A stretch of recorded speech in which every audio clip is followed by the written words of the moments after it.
Ako ne možete da napređujete u životu, vjerovatno još uvijek niste počeli da vode računa o stvarima koje vas kočaju i onim što vas pokreće.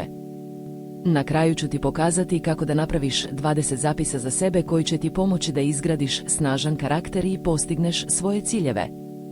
Ja sam kreator kanala Snaga uma, a sada ćemo zajedno otkriti tajne uspjeha. Kada govorimo o ličnom razvoju, ljudi često misle da je potrebno mnogo vremena i truda da se postigne kakav značajan napredak. Međutim, postoji jedan jednostavan način da se započne – pisanje zapisa za sebe. Ovo je praksa koja će ti pomoći da bolje upoznaš sebe, svoje snage i slabosti, kao i ciljeve koje želiš da dostigneš. Prvo, pisanje zapisa za sebe će ti pomoći da razviješ samosvest. Samosvest je ključ za bolje razumevanje sebe i svojih potreba. Kada znate šta vas pokreće i šta vas koči, lakše ćete napraviti promjene u svom životu. Na primjer, ako znate da ste osoba koja je laka za uvjerenje, možete početi da radite na tome da postanete izdržljiviji i otporniji na vanjske uticaje.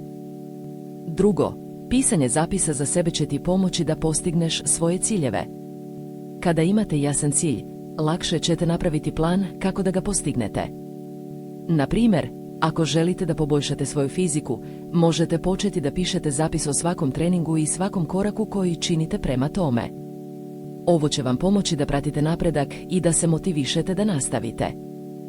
Treće, pisanje zapisa za sebe će ti pomoći da razviješ disciplinu.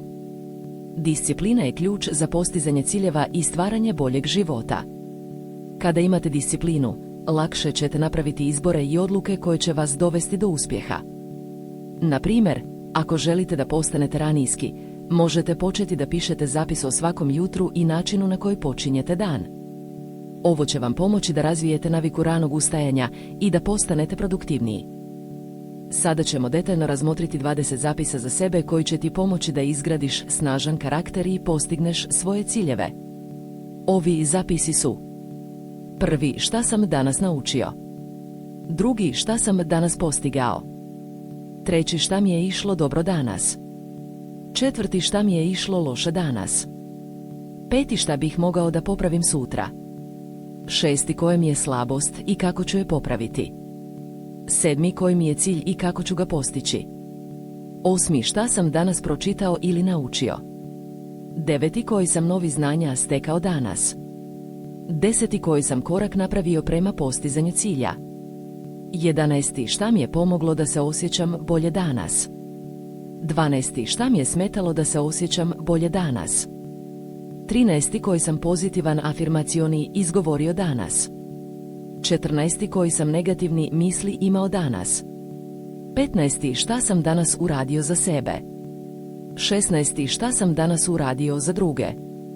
17. Koji sam korak napravio prema stvaranju boljeg života? 18. Šta sam danas naučio o sebi? 19. Šta sam danas naučio o drugima? 20. Šta sam danas zapazio oko sebe?